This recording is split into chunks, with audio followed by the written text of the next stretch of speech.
Dawn slid over the Wyoming grasslands like a slow breath, turning the prairie from slate to gold one blade at a time. Out beyond the cookhouse window, the world looked endless rolling ridges of buffalo grass, purpled mountains holding back a sky that wanted to run forever. You could smell the day before you felt it, sage crushed by hooves, dry dust waiting for wind, coffee already starting to speak from the pot dot inside that little cookhouse. Clara Bennett was up the way she'd been up every day for 6 months before the sun, before the men, before anyone else but the Coles. Her room was hardly more than a closet off the kitchen, just big enough for a narrow cot and a trunk that held a life boiled down to what fit. She dressed in the dark by memory buttons found by touch, sleeves rolled with the same tidy snap, and moved to the voy stove like a woman who had made a truce with early morning. The cast-iron beast still held last night's glow. Clara coaxed it back with kindling, a patience learned the hard way. 3 soft breaths, 2 dry twigs, 1 spark turning to a friendly crackle. Heat pushed the pre-dawn chill out of the boards and into the corners. Shadows jittered over flour sacks and coffee tins. The room woke up. Biscuit flour dusted her hands. Bacon went to the slab, knife tapping a metronome. Coffee beans gave up their last bit of stubbornness beneath the grinder's steady rasp. If you've ever watched someone who's good at their work, you know the rhythm, no rush, no waste, just those clean, decisive movements that say this isn't just breakfast. It's how a day gets built. Her mind wandered, like it did when the world was quiet and the water was coming to a slow boil. Missouri rose up, as it always did her parents' faces wan with fever, the house gone silent but for the rasp of breath. Cholera doesn't care who you love or how hard you pray. It took them and left, Clara with a yard to tend, and a grief so heavy she dug 2 graves by herself, because no one else would come near. After that, the town had a way of looking at her, like she was something they'd opted not to buy dot, so she sold what hadn't sold her. The china, the pocket watch, the family Bible whose pages had softened under years of thumbs and tears. West, people said, there's work where a strong back and steady hands count for more than a last name. West, they said, as if the wind alone could carry you to a better life dot. It didn't, not right away. The road was long, the offers often ugly, and a woman alone has to learn how to keep her chin high without inviting trouble. But then she hit the Double Bar Ranch, and old Pete, the trail boss, with 50 years of weather written into his walk, looked her over, like a man who knew talent when he smelled biscuits. "Cook for my crew," he'd said, and it wasn't so much an offer as a lifeline. The coffee had hit that perfect singing point now, the kitchen full of the kind of aroma that could convince a tired man there was still good in this world. 20 cowboys would be in soon, and they'd arrive like locusts with spurs. She kept the plates warm, the butter soft, the bacon greedy on the platter. Hoofbeats, a single set, too early for the bell to have roused them. Clara wiped her hands on her apron and peered through the streaked pane. A rider was tying off at the hitching post dust gray from hat to boots, the kind of trailworn that doesn't come from riding between towns, but from living between horizons. He moved like he'd learned how not to waste effort. Loosen girth, check hooves, palm along the gelding's neck to say what words don't say. When he turned toward the cookhouse, the growing light caught a face cut by wind and time-sharp features that would have been handsome even under a week of dust, and eyes. Storm gray, the exact color Wyoming skies turn when they're thinking about trouble. The knock came firm and polite. Clara hesitated just long enough to smooth her apron and set her face to neutral. The door swung open. Up close, the dust looked like it belonged to him, the way freckles belong to a boy in summer. "Morning, ma'am," he said, 2 fingers to the brim of a hat that had seen better rain. Voice low, horn by miles, but respectful. "Hate to trouble you this early. I've been riding all night. If there's a chance I could buy a cup of that coffee I smell. You don't have to buy coffee, Clara said, already stepping aside. Pumps outside? She tipped her chin toward the handle. Obliged. He worked the pump until the water ran clean and cold, sluiced his face, combed the trail out of his hair with his fingers. When he turned back, the drops clung to his jaw like silver. It set something fluttering in her chest. She promptly scolded into submission. She poured him a cup. He wrapped both hands around it like a man who knew what heat could do for the inside of a person. You looking for work? She asked, returning to her dough. Depends what kind, he said. I make more sense with cattle and horses than I do behind a desk. Not that I've ever met a desk that wanted me. You'll want Pete, Clara said. He'll be along with the crew. Eat with them if you've a mind. That's kind. Nathan, he added after a beat. Nathan Cross. Clara Bennett, she said, not offering her hand, and not offended he didn't offer his. Around here, handshakes between strangers could read like invitations they weren't. Where are you in from, Mr. Cross? He drank, eyes drifting to the brightening window. Here and there. Been looking for a place that feels like a place. If you take my meaning, everyone out here was either running from something or toward it. Most days, both. She let it sit. This kitchen had learned that secrets float to the surface when they're ready or not at all. Silence found them comfortably. He took the small table in the corner, hat brim low, content to watch the sky lighten. No fidgeting, no talk to fill space. It was unusual. Men who drifted usually filled quiet with boasting, so the room wouldn't hear their ghosts. Nathan Cross seemed at ease in the hush dot. The bell went at 5:30, a clang that said biscuits were hot and coffee was honest. Boots thundered. The room filled with leather and sweat, and men trying to wake up from the inside. It's funny how a crew files in the same way, every morning like geese pairs and rivalries, and friendships lining up without a word. Well now, Jake Morrison crowed, spotting the stranger. Jake was one of those boys who grew tall before they grew sense, all swagger and shoulders, hair a bit too long to be respectable, and a grin a bit too wide to trust. Visitor, Nathan said, standing, words mild. Miss Bennett was decent enough to let me sit while I waited. Old Pete wedged through the doorway, bow legs drawing parenthesis around the man. He squinted at Nathan like he was reading a brand on the far side of a steer. You the one rode in before sunup? That'd be me. Work? If it's honest, Nathan said, without heat. I can ride, rope, can do what needs doing. We lost 2 fools to gold fever last week, Pete said, matter of fact, pouring his coffee with the precision of a surgeon.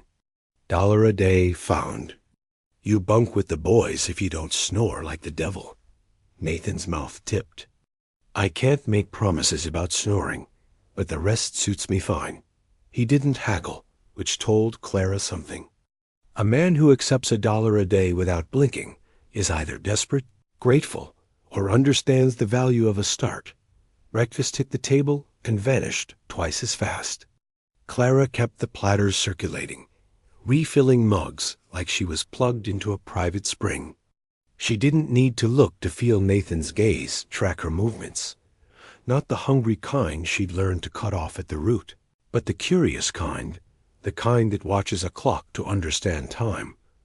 When the tide of men ebbed back out the door, Nathan lingered at the edge of the quiet.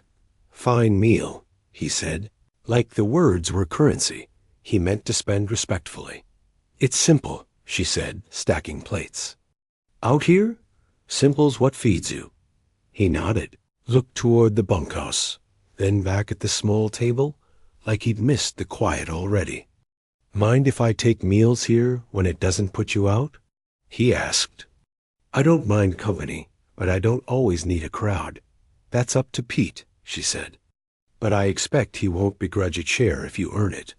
Nathan touched his hat, started for the door, paused. Heard a harmonica last night, riding in. Lonely song. Pretty, though. It carries, she said, surprised into a smile she didn't have ready. Wind likes to borrow it.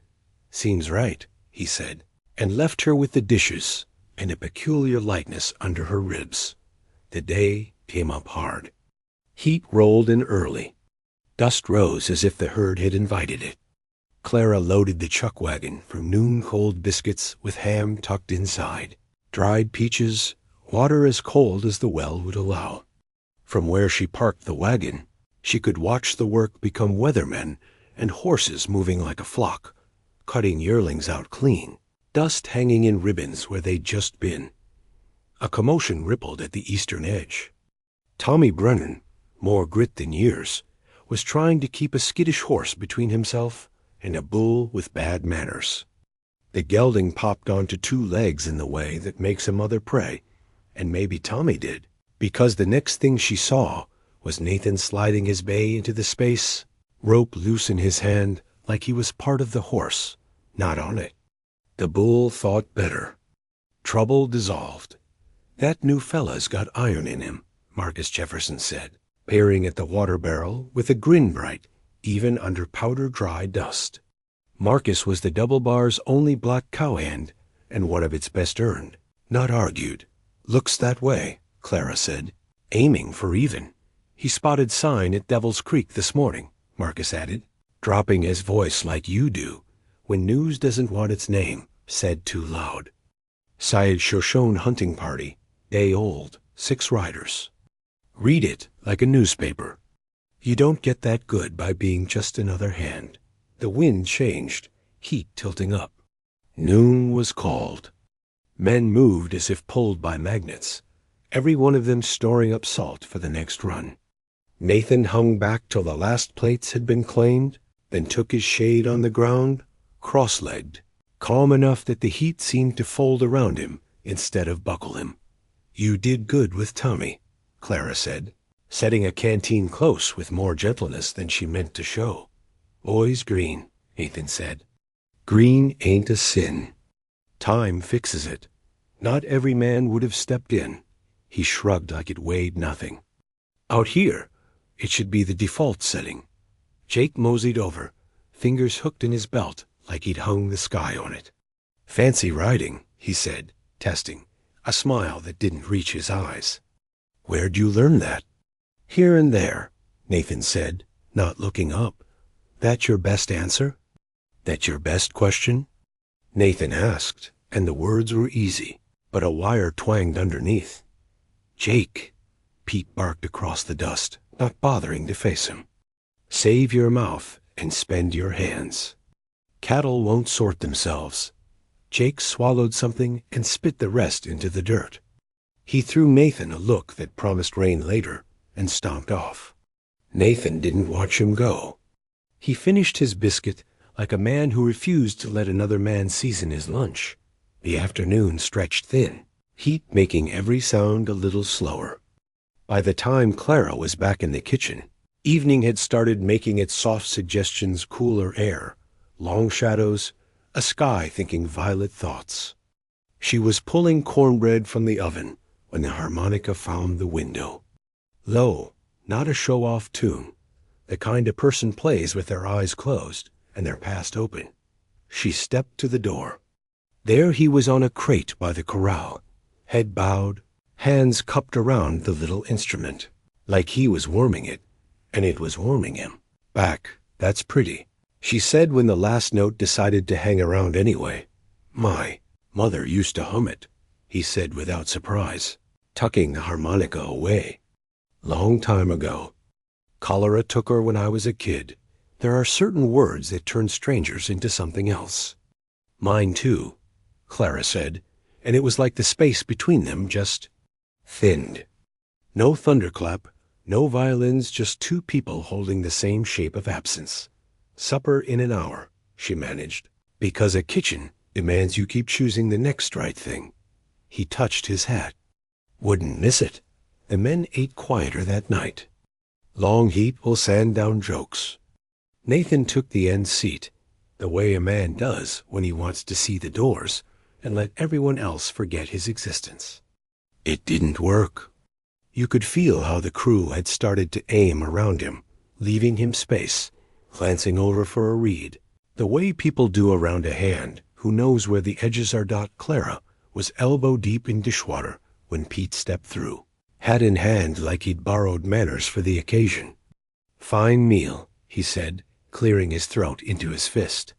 "Coffee if it's not trouble." "Never trouble," she said, pouring. It wasn't like Pete to linger. There was something restless in the way he set the cup down. "That new fella," he said finally. "He's not built like most drifters. Sits a horse like it's part of him. Reads sign like he wrote the trail. Men like that aren't made by wages and short months." "You're saying be careful," she said, already knowing. "I'm saying I've seen you watching him." Pete's voice softened without losing any gravel. "And I've seen him watching you when he thinks he's invisible. He's been respectful. I'll give him that. Still, secrets have gravity. They pull things in you never meant to move." Clara kept her face calm. She'd learned respectability the way other folks learn waltzes, step by step, count by count. "I hear you," she said, and she meant it. Didn't mean she liked it. Night gathered up the day and tucked it away. Out in the bunkhouse, someone started the harmonica again, same tune. Different ache floating over the yard, like wind-born prayer. Clara stood with her hands on the rim of the dishpan, listening. There is a kind of loneliness that keeps you alive out here. You grow careful around it, like wire you step over every morning, like a fence that's yours to mend. But even careful fences sag when there's a song to lean on. She hummed an old, half-remembered melody under her breath and let the steam kiss her face. Tomorrow would be dust and cattle, and another dozen choices between need and want. Tonight there was hot water, clean plates, and the chance that maybe the stranger with storm-gray eyes wasn't just another passing shape on the horizon. Maybe he was a hinge the story could turn on. Out on the prairie, the wind shifted, just a little like it had caught the scent of something new. The sun climbed hard and high, beating down on the open range until the prairie shimmered like a sea of molten brass. Dust rose under restless hooves, choking clouds that painted the men's faces red and stung their eyes. Somewhere to the west, thunder muttered not the sweet promise of rain, just that cruel Wyoming tease, all sound and no salvation. Clara swiped her forehead with the back of her wrist, feeling grit stick to her damp skin.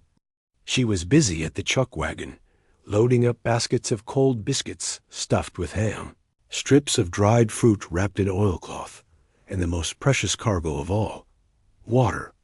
At noon, the men needed quick food that could be swallowed in the saddle, not the comfort of stew or bread still steaming from the oven. That luxury would come only after the worst of the heat had passed. From her spot near the wagon, Clara could see the herd moving like a living tide, cowhands darting in and out to cut younger steers from the mass. The shouts, the sharp whistles, the way horse and rider leaned into each other with perfect trust, it was all equal parts art and danger. Then she heard a noise sharper than the others. A horse squealed, hooves striking the air, and Clara's eyes found the source. Tommy Brennan, just 18 and proud as a rooster, but green as spring grass, fighting for control of his skittish mount. The bull he faced down had a mean look in its eye, the kind that told you it wanted to test the boy. Clara's breath caught, hands freezing around the basket she held. Tommy yanked at the reins, panic plain on his young face. And then, like he'd been waiting for that exact moment, Nathan was there. He eased his bay, gelding between boy and bull with the calm economy she was coming to recognize in everything he did. Rope flicked, horse shifted, pressure and presence worked like magic. In seconds, the bull turned back into the herd, danger scattered like it had never been. Clara exhaled only when Tommy stayed upright, nodding fervently at whatever quiet words Nathan had tossed his way. "New fellow's got grit," came a voice at her elbow. Marcus Jefferson had slipped up to fill a canteen. his white grin cutting through a face dark with dust. "Seems so," Clara said carefully, trying not to let interest show. Marcus chuckled. "Knows more than just cattle, too. Pete said he spotted Indian sign this morning, out past Devil's Creek. Said the tracks weren't more than a day old. Counted riders, called the tribe, even knew which way they turned." Clara frowned, unease stirring. The Shoshone had been peaceful enough in recent years, but peace was a fragile thing out here. "Hostile?" she asked quietly. "Didn't think so," Marcus said. "Said it looked like hunters, likely chasing elk." Still, Pete doubled the night watch. Man reads sign like he was born to it. The noon break was called, and just as she'd predicted, the Cowboys converged on the truck wagon with the hunger of wolves. Clara moved quick, passing out biscuits and fruit, filling tin cups with warm water that still tasted better than nothing. Nathan lingered at the back, waiting until the worst of the rush had passed. She handed him a plate before he could ask. "Thank you, Miss Bennett." He took his meal to the shade beneath the wagon, sat cross-legged in the dust, and ate like a man at peace with simple fare. Clara found herself drifting close, just enough to speak. "You did good out there," she said, nodding toward Tommy. Nathan looked up, eyes unreadable under the brim of his hat.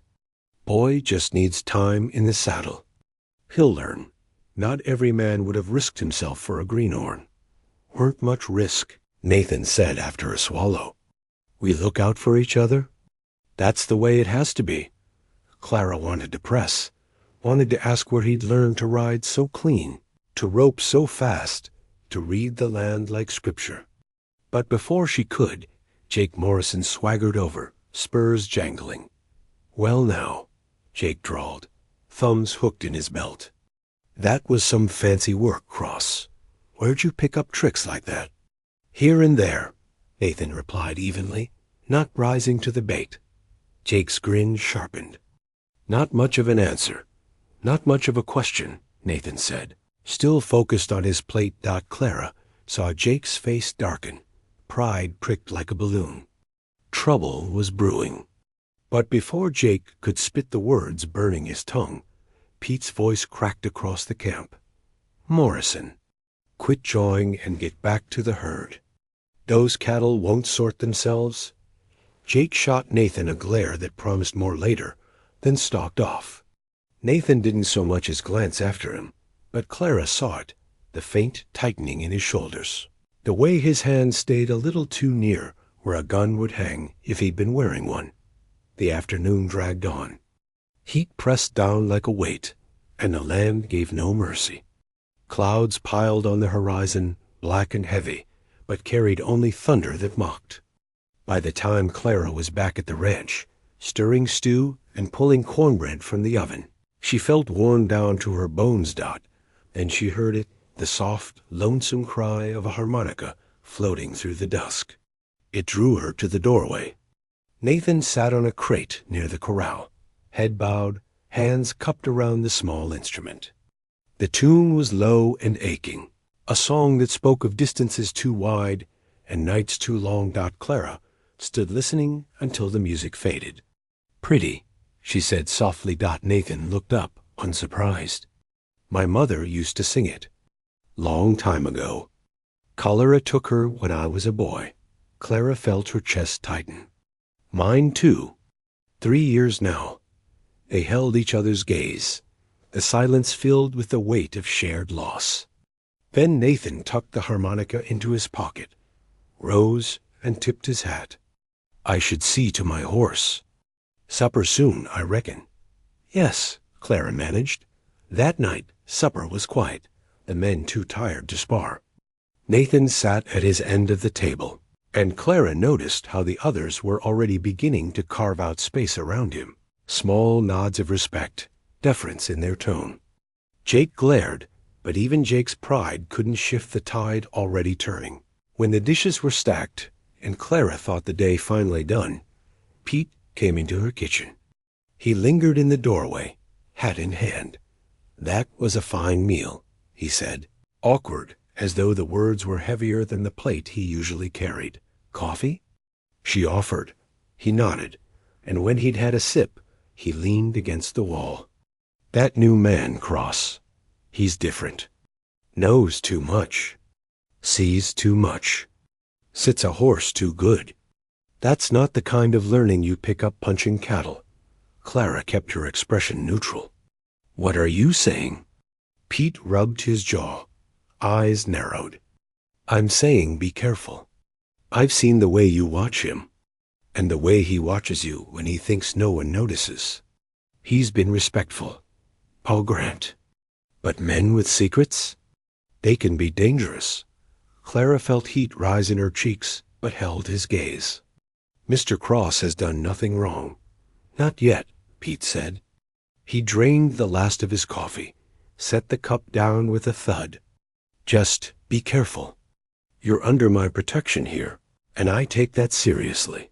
He left her alone in the kitchen, lamplight flickering across the dishes, harmonica music still drifting faint through the summer night. Clara pressed her hands against the table, staring at the wood grain, hearing Pete's warning echo against the strange flutter still alive in her chest. Nathan Cross was no ordinary drifter. Of that she was certain. What she didn't yet know was whether that difference would break the fragile peace she'd built or save her from the loneliness she had come to accept as the price of survival. And as the night wrapped the double bar in its velvet dark, Clara found herself humming softly, not quite aware she was doing it. A tune her mother once sang, twined now with the memory of a stranger's storm-gray eyes, and a harmonica song that made the Wyoming sky feel less endless, less empty. The day broke with the cool brilliance of a Wyoming summer, the sun already sharp-edged by the time it lifted clear of the horizon. By mid-morning, the heat lay across the prairie like a heavy quilt, pressing the air still, thick, and dry. Dust clung to every surface on hats, on boots, in Clara's hair. Even in the flour she sifted for biscuits. By noon, the land shimmered like a mirage. Clara worked at the chuck wagon, her apron sticking to her back while the herd milled in restless waves. The cattle were noisy, heads tossing, lowing loud enough to echo off the distant hills. The cowhands rode hard, whips cracking and shouts carrying across the field. From her post, Clara saw it happen. A sudden flare of chaos near the herd's edge. Tommy Brennan, again poor boy, couldn't catch a break. His horse danced sideways, wide-eyed with fear, while an ornery bull lowered its head and charged. Tommy clutched at the reins, but his panic only fed the horse's wild terror. Then Nathan was there, cutting across the dust like he'd been summoned. His bay gelding slid between boy and beast, rope already spinning. With calm precision, Nathan threw the loop, caught the bull's horns, and reined his mount into a tight turn. Horse and rider moved as one, dragging the bull's fury away in a cloud of grit. It was over in seconds. Clara exhaled, realizing she'd been holding her breath. Her eyes followed Nathan as he spoke briefly to Tommy. No rebuke in his stance, just steady reassurance. And he wheeled away, already searching the herd for the next flare of trouble. Beside her, Marcus Jefferson filled a dipper from the water barrel, sweat gleaming on his forehead. "That new man's got sand," Marcus said, shaking his head with admiration. Clara tried to sound offhand. "Seems that way. Pete says he read sign this morning out by Devil's Creek. Knew it was Shoshone. 6 riders, maybe 7. Called it a hunting party, headed for elk. Man sees the ground like it's a ledger written just for him." Clara's unease prickled. "And Pete believes him?" Marcus gave her a wry smile. "Pete's been riding this land 50 years.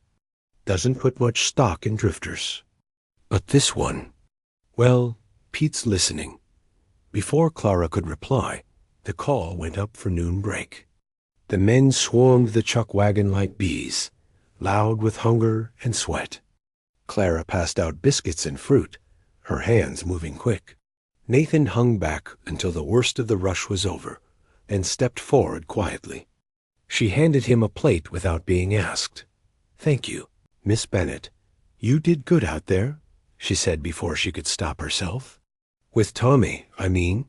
Nathan's eyes lifted briefly, gray as storm clouds. "Boy just needs to trust his horse. He'll make a hand yet. Not every man would have risked himself." He shrugged, took a long swallow of water. "Out here, we don't have much choice. Either we look out for each other, or we don't last long." Jake Morrison chose that moment to swagger up, dust streaking his face, arrogance shining through despite the heat. "That was some fancy rope work earlier, Cross. Where'd you say you learned to ride like that?" "Here and there," Nathan replied, not rising to the bait. Jake's grin sharpened. "Not much of an answer, not much of a question," Nathan said evenly, eyes still on his plate. Clara braced. She'd seen Jake get mean over less. His pride was as thin-skinned as a ripe peach. But before he could spit back, Pete's voice cracked across the camp like a whip. "Morrison, enough jowing. Those steers won't sort themselves." Jake glared, but the weight of Pete's authority shoved him back into the saddle. He gave Nathan one last look that promised trouble wasn't finished. Nathan, for his part, didn't so much as glance up. He just finished his meal, calm as if nothing had passed between them. The afternoon dragged under the pitiless sun. Clara packed the wagon, watched the herd shift and settle, and prayed for relief that never came. By evening, she was back at the cookhouse, stirring stew in a heavy pot, cornbread browning in the oven. The smells filled the kitchen, comforting, steady. Then she heard it. A harmonica. The notes drifted through the window, low and mournful, rising and falling like a heartbeat stretched thin by miles. Clara stepped out onto the porch and saw Nathan sitting on a crate by the corral, head bowed, music cradled in his hands. The tune was beautiful, lonely, a song that seemed older than the land itself. When it faded, she found her voice. "Pretty tune." Nathan lifted his head. In the fading light, his eyes looked darker, softer. "My mother used to sing it. Cholera took her when I was just a boy." Clara's breath caught. "Mine too." 3 years passed. For a moment, the distance between them disappeared. Loss recognized loss, grief mirrored grief. Then Nathan tucked the harmonica into his pocket, rose and tipped his hat. "I should see to my horse. Supper soon, I reckon." "Yes," Clara said quietly. That night, the men ate in silence, worn thin by heat and dust. Nathan sat at his usual place, the other hands already beginning to treat him with the kind of deference men give without thinking space left at the table. Questions bent his way. Jake scowled but said nothing. When the meal was done and the bunkhouse echoed with the tired murmur of men, Clara was cleaning dishes when Pete stepped into her kitchen. His hat was in his hands, his face grave. "That was a fine supper," he said. "Mind if I trouble you for a cup of coffee?" "Of course not." She poured, and when he'd taken a sip, he leaned against the wall. "That new man, Cross.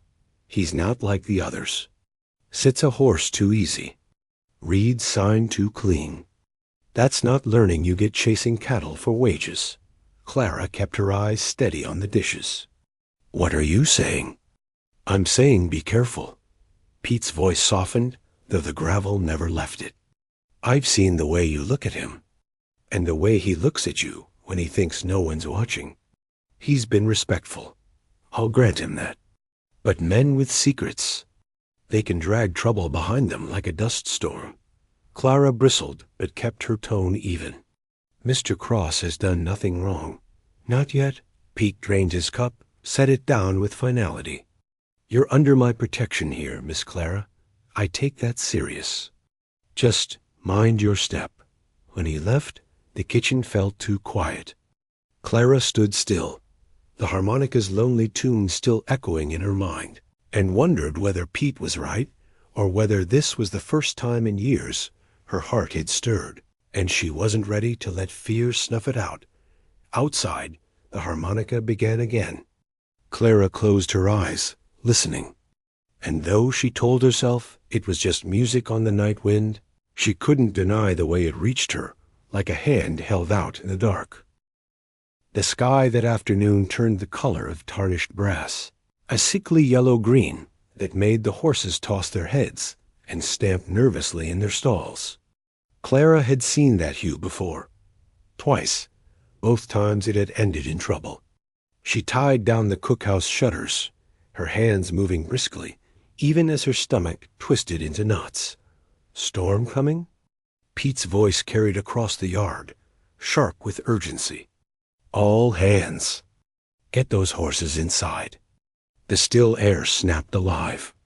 Cowboys scrambled in every direction, chasing skittish mounts, slamming down doors, and shouting warnings.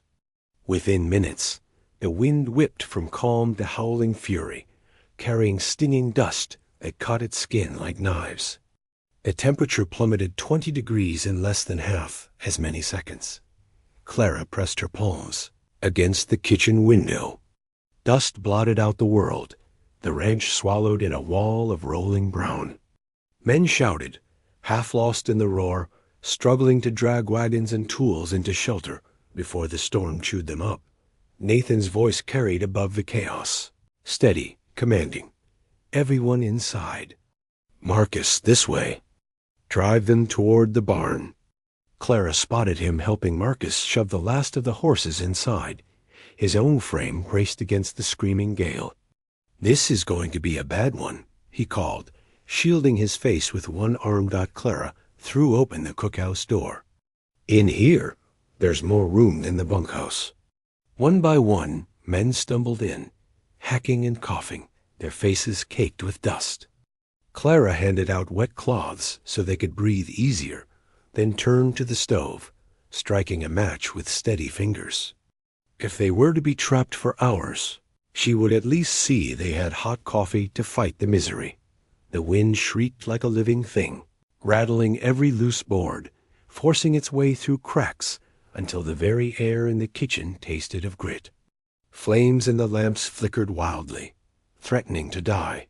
Where's Tommy? Someone shouted. The room stilled. A quick count taken. Clara's chest tightened when the truth landed. He was checking the north pasture gate. Jake Morrison's voice cracked, the bravado gone. Said he'd be right behind us. Damn fool kid, Pete muttered, though his weathered face betrayed fear. Can't go out in this. You couldn't see 3 feet ahead. We'd lose anyone who tried. Nathan was already moving toward the door. Bandana pulled up over his nose. I'll go. Like hell you will. Pete barked. I won't lose 2 men to stupidity. I'm not asking permission, Nathan said, gray eyes hard as flint. Get me a rope 50 feet will do. You'll never find him. Clara burst, voice sharp with fear. You can't even see the door from the yard. Nathan paused only long enough to meet her eyes. Something softened there, just for a breath. He's just a boy, Miss Bennett. Someone's got to try. Before she could stop him, he tied one end of the rope to the porch post and vanished into the maelstrom. The line hissed against the floor as it paid out, the men racing around it like lifelines. Minutes stretched into hours. Clara stood by the door, fists clenched until her nails bit into her palms, watching that rope twitch slack, then taut, then slack again. Just when Pete began to organize a second rescue, 3 sharp jerks traveled up the line. The agreed-upon signal. Together they hauled. The storm fought them, tugging, dragging, but at last 2 shadowed forms staggered into the doorway. Nathan half-dragged, half-carried Tommy Brennan, both men collapsing in a heap on the floor. On the table, Clara commanded, her voice cutting clean through the storm's howl. The men obeyed, lifting Tommy onto the wooden board usually meant for meals. Marcus, fetch my supplies. Jake, boil water.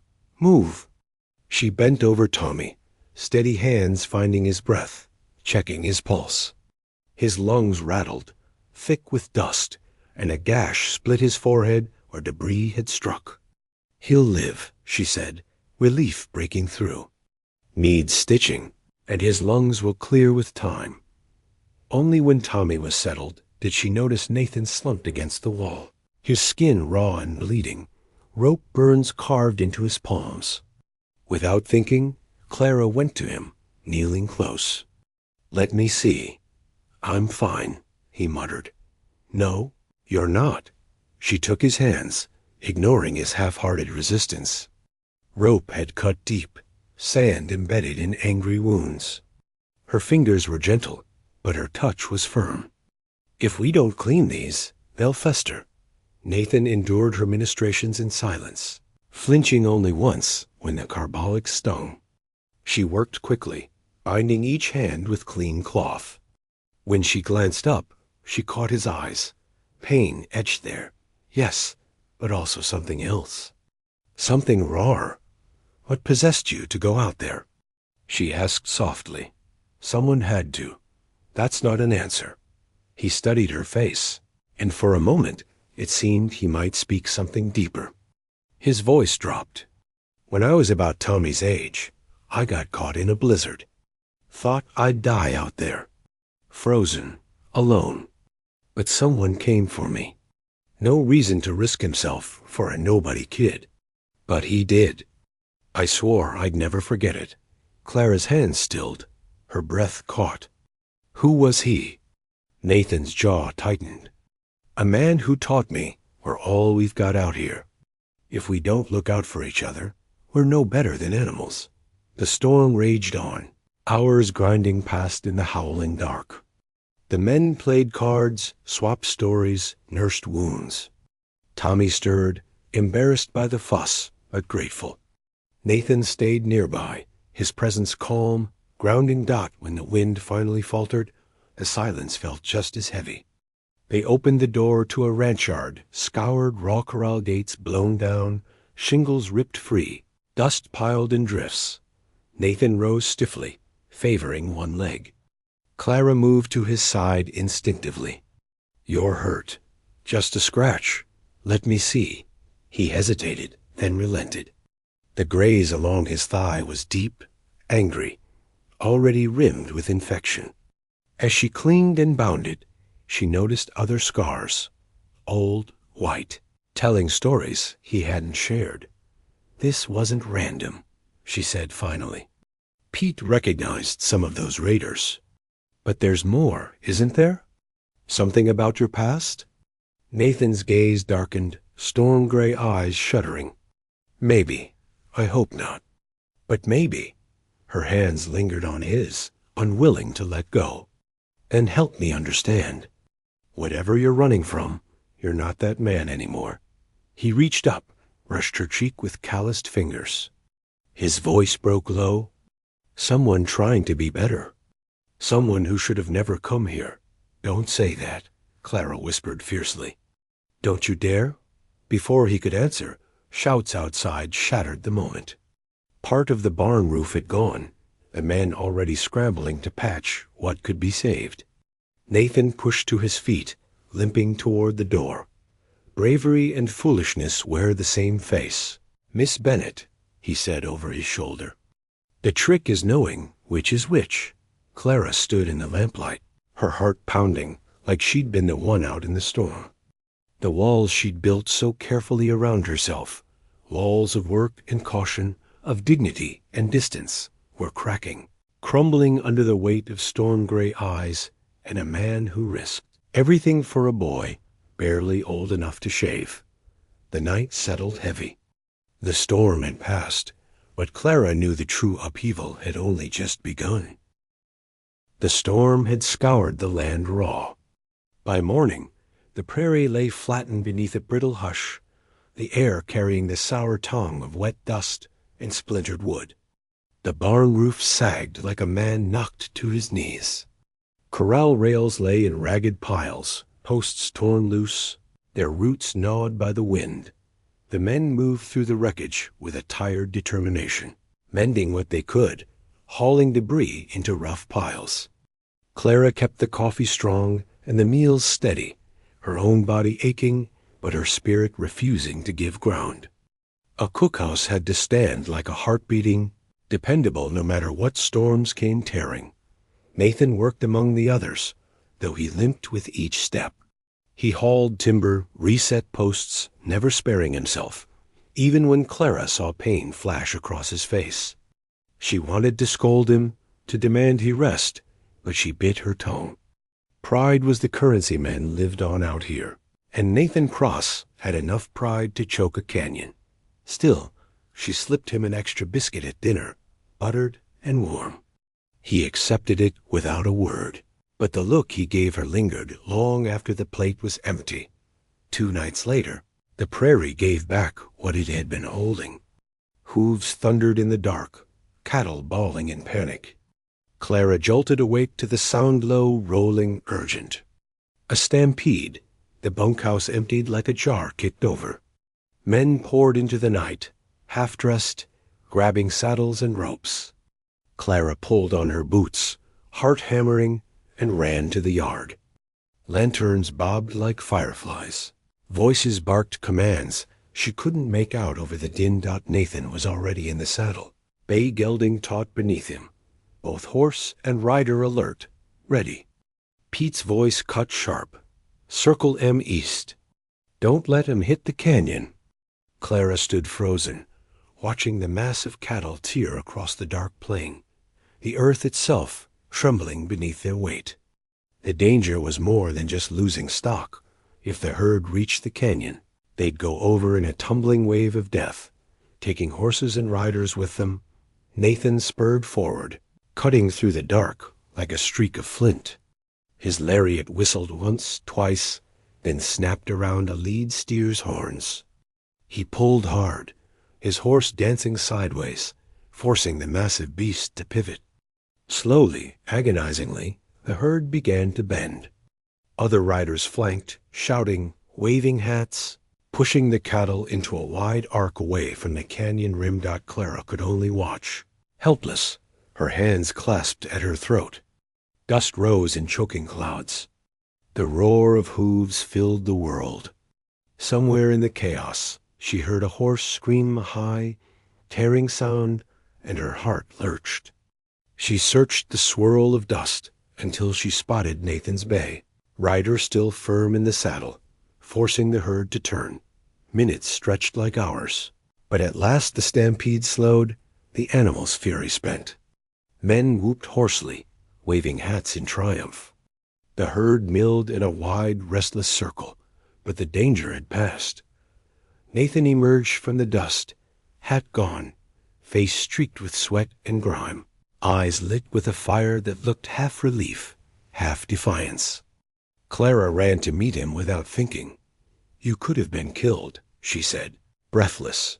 "Could have," he agreed, swinging down from the saddle. His legs buckled for a second before he caught himself, leaning against the gelding's flank. "But we weren't. Not tonight." His hand brushed hers as he steadied himself, calloused fingers rough against her palm. The touch lingered longer than it should have. She didn't pull away.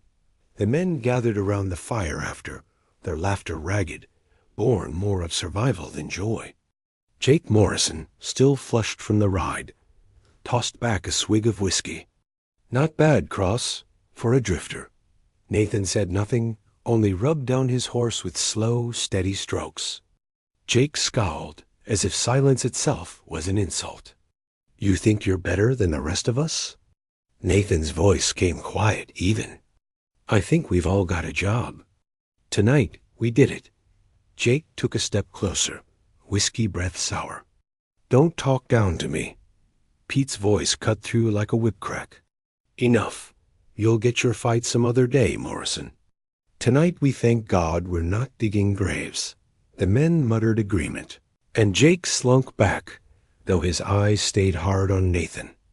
Later, when the others had turned in, Clara found Nathan sitting alone on the fence rail, hat back, eyes on the stars. The night was cool now, washed clean by dust, the air sharp and clear.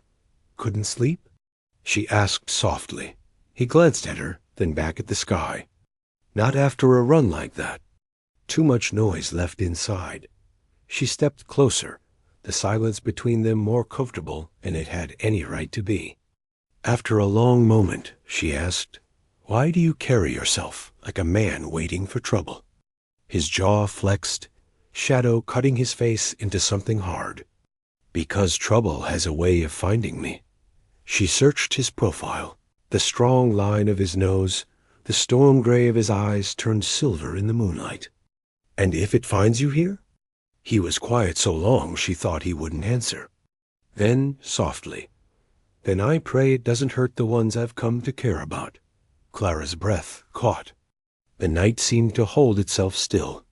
She wanted to ask who had hurt him, what ghosts he carried. But instead, she said, "You saved us tonight. All of us. That's not trouble, Nathan. That's grace." For the first time, a ghost of a smile touched his lips. Not wide, not lasting but real. And though the prairie stretched endless and dark around them, Clara felt, for just a moment, that the world had narrowed to two people beneath the stars, bound by something neither of them dared name aloud. The prairie had its way of reminding a body that peace never lasted long. One day the cattle were calm, the sky clear, and the men steady at their work. The next, a single spark of trouble set the whole world to quaking. It began with Pete's voice, low and grim, as he studied the horizon through a brass spyglass. Clara had brought the men their noon meal, the sun burning overhead, when she heard him mutter a curse that cut through the ordinary noise.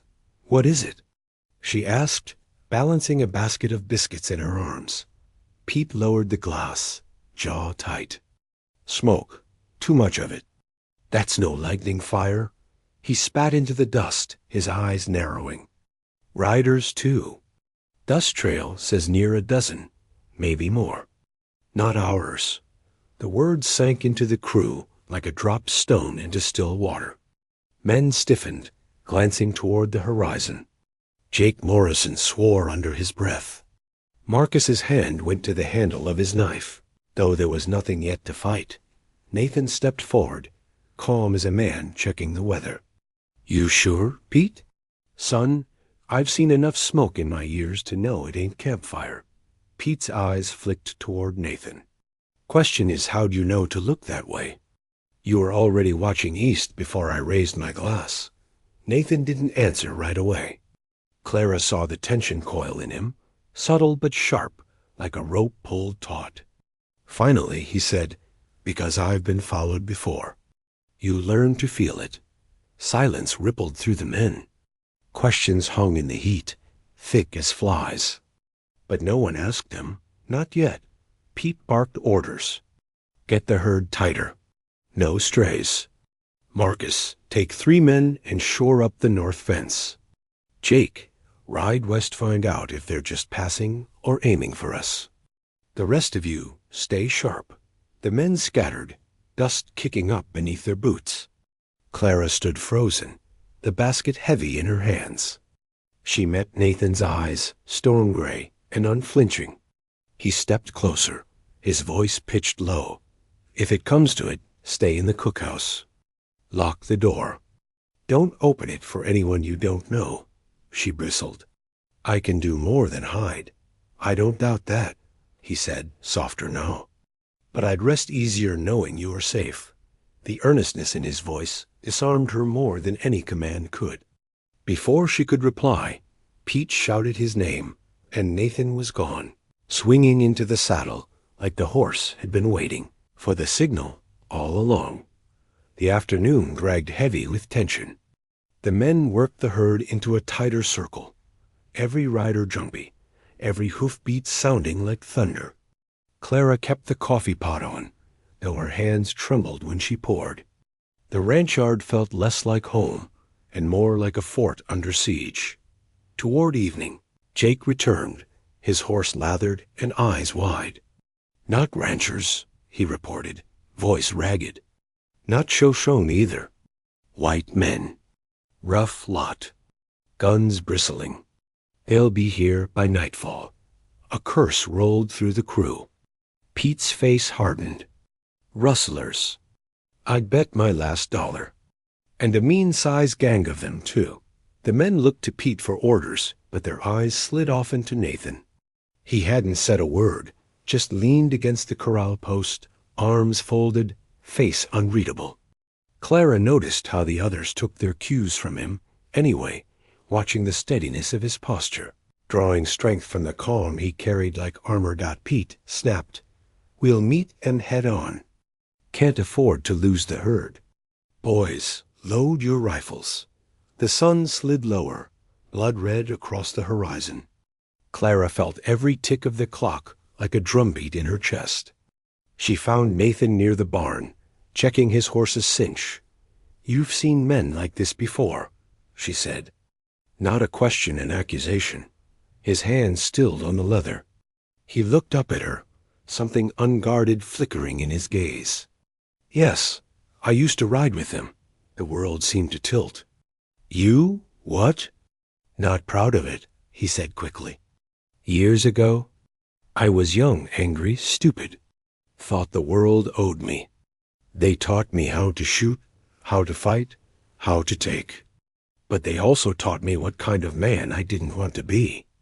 I left, been running ever since." Clara's breath caught. The harmonica tune, the scars, the haunted look he carried, suddenly they all fit together. "And now they found you." His jaw tightened. "Maybe, or maybe it's just chance. Either way, I won't let them take this place down because of me." She shook her head, stepping closer, her voice fierce. "You saved Tommy. You saved the herd. You've been nothing but decent since the day you rode in. Whatever you were before, you're not that man now." For a long moment, his eyes searched hers. Then he nodded, just once, as though her words had steadied something inside him. Shouts from the ridge broke the spell. A dozen riders appeared against the dying sun, their silhouettes sharp against the sky. Dust trailed behind them like a cloak. The men of the double-bar ranch lined the fence, rifles ready, faces set. Pete barked, "Hold steady. Don't fire unless they do." Nathan swung into the saddle, his posture tall, steady. But before he rode out to meet the threat, he leaned down, his voice low and urgent. "Clara, no matter what happens, know this, I came here looking for a place to belong. And I found it." Her throat closed, words choking. She could only nod, her hands gripping her apron, as if it could hold her together. Then he was gone, riding out into the open storm-gray eyes fixed on the gang closing in, carrying with him the weight of a past he could no longer outrun, and the fragile hope of a future Clara dared not yet name. The gang rode hard into the yard, dust boiling around them, laughter like the bark of coyotes echoing in the still evening. Their leader, a scar-jawed man with a black hat pulled low, reined in first. His eyes swept the ranch buildings with cold calculation before landing square on Nathan. "Well, I'll be damned," the man drawled, a grin splitting his face. "If it ain't Samuel Prescott. Thought you were Buzzard Bones years ago." A ripple went through the ranch hands.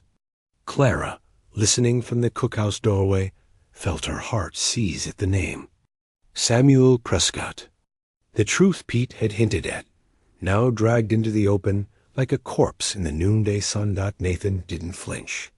His voice was calm, steady. "That name's dead, Buck. Same as the gang you used to run with." Buck Lawson's grin widened, revealing a gold tooth that gleamed in the fading light. "Maybe. But I'm still breathing, and I've got a dozen men at my back. You think this little spread can stand against us? We're here for your cattle, and maybe the land too. Step aside, and we might let the rest of you live." Pete spat in the dust. "You'll get nothing here but hot lead and hard ground to fall on." The double-bar men bristled, rifles lifting in silent agreement. But the tension hung like a storm cloud, ready to burst. Clara's hands trembled as she clutched the revolver Nathan had given her weeks ago. Nathan nudged his horse forward, putting himself square between Buck and the ranch. "You want me, Lawson?" "Always did. But you'll have to go through every man here first." Buck laughed, though his eyes flickered with something harder. "Still playing the hero, Sandy boy? You used to know better." He leaned in the saddle, sneering. "Tell your cook to set extra plates. We'll be moving in tonight." That was all it took. A single gunshot cracked the air, not from the ranch, but from one of Lawson's men eager to start the bloodshed. Chaos erupted. The fight was a blur of smoke, fire, and thunder. Bullets whined past Clara as she ducked low in the cookhouse, heart hammering. Men shouted, horses screamed, rifles roared. She forced herself to move, fetching bandages and boiling water, readying her kitchen for the wounded who were sure to come. Through the window, she caught glimpses of Nathan, calm amidst the chaos, moving like a man born to battle. His revolver barked, each shot precise, deliberate. He shouted orders, rallying the ranch hands, turning scared cowboys into a line of defense. Marcus dragged a bleeding ranch hand through the door. Hit in the leg. Clara dropped to her knees, tearing fabric, pressing cloth to the wound. She worked with fierce determination, refusing to let fear take her hands. The minutes stretched into an eternity. Outside, the fight raged. Clara heard Jake's voice cursing, Pete's barked commands, the clash of men in close combat. And always she listened for Nathan's voice, low, steady, unyielding. Then a shadow filled her doorway. Buck Lawson himself, pistol drawn, green ferrule. "Well, ain't this cozy?" he sneered. The ranch cook playin' nurse. "Where's Sammy, sweetheart? Hiding behind your skirts?" Clara's heart leapt into her throat, but she raised the revolver with both hands. "Get out," he chuckled darkly. "Got sand, I'll give you that. But you won't pull the trigger." He took a step closer. The hammer of her revolver clicked back. "Try me." Before Buck could move, Nathan's voice cut through the smoke behind him. "She will." Buck spun, too late. Nathan's bullet slammed into the ground by his boot, a warning shot close enough to kick dust onto his leg. "Next one goes higher," Nathan said coldly. For the first time, Lawson hesitated. The confidence in Nathan's eyes, the steady hand on his gun. It was the look of a man with nothing left to lose and everything worth fighting for. "Fall back," Buck snarled to his men. Gunfire tapered, shouts receded. Within moments, the gang melted into the darkness, leaving only silence, smoke, and the stench of powder. The ranch yard was littered with the aftermath spent shells, trampled earth, wounded men groaning softly as Clara and Marcus moved among them. No one was dead, though several were badly hurt. Nathan stood in the center, shoulders heaving, revolver still in hand. The men looked to him, not Pete, not anyone else. He had been their anchor in the storm. Clara crossed to him, her apron smeared with blood and dust. "You could have killed him." "Should have," Nathan replied, voice rough. "But then I'd be no better than he is." She touched his arm, firm and steady. "You're already better." Tonight proved it. For the first time since she'd known him, Nathan's mask cracked. Weariness and something softer shone in his gray eyes. "I don't deserve you, Clara." Her hand lingered on his arm. "That's not your choice to make." Around them, the men began tending the wounded, shoring up defenses, already preparing for Lawson's return. But for Clara and Nathan, in that quiet moment amid the wreckage, something unspoken bound them tighter than ever. The gang would be back. The fight wasn't over. But neither of them was running anymore. Not from danger, not from their past, not from each other. The Wyoming dawn rose red, bleeding across the horizon like a warning. Clara stood at the cookhouse window, watching the land wake after the night's battle. The yard still bore scar-splintered fences, bullet holes pocked into wood, and dark stains where blood had soaked into the dirt. The men moved stiffly, bandaged and weary, but alive. They'd faced Buck Lawson and his gang and held their ground. Nathan emerged from the bunkhouse, his gray eyes shadowed with exhaustion. He moved with the limp of a man carrying too many scars, but his back was straight, his head high. The men greeted him not as a drifter or hired hand, but as someone they trusted with their lives. Pete came to stand beside Clara at the window. "They follow him now," the old trail boss said quietly. "Not me, not anyone else. Him." Clara's throat tightened. "And Lawson?" "He'll be back." Pete's mouth hardened. "Aye, men like Buck don't let go easy. But Nathan's right. We'll be ready next time." He tipped his hat. "That fella may not believe it yet, but he's found his place here. And maybe he's found something more." 2 days later, a storm gathered, not of rain, but of reckoning. Sheriff Dan Morrison rode into the yard with 2 deputies, their badges glinting in the harsh sun. The lawmen had captured more of Lawson's men down by Devil's Creek, and under questioning, those men had talked. The name Samuel Prescott had come up outlaw, son of a notorious bandit, thought dead for years. Nathan stood before them, unflinching. Clara remained at his side, her hand brushing his, lending him silent strength. "Is it true?" the sheriff asked evenly. "Are you Samuel Prescott?" The yard fell silent. Every ranch hand leaned in, waiting. Clara's heart pounded, but she didn't move, didn't flinch. Nathan's jaw worked, then he nodded once. "It's true. I was Samuel Prescott, but that man's been dead a long time. I'm Nathan Cross now, and everything I've done since I rode onto this ranch proves it."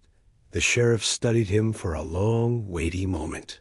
Finally, he said, "I don't care what name you were born to. What I care about is the man standing in front of me. And from what I hear, he saved this ranch. Saved lives. Lawson's your enemy now, as much as ours. You want to wipe your slate clean?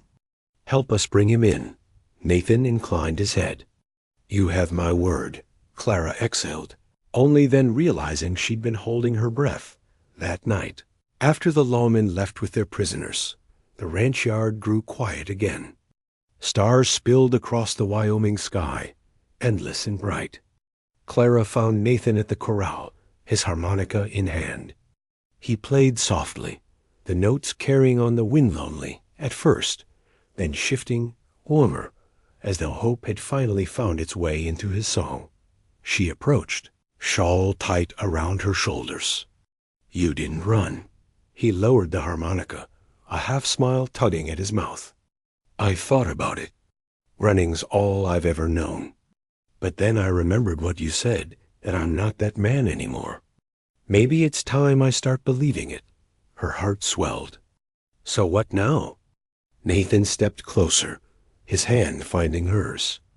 "Now, I stop drifting. I stop hiding. I build something here. If you'll have me." Tears burned Clara's eyes.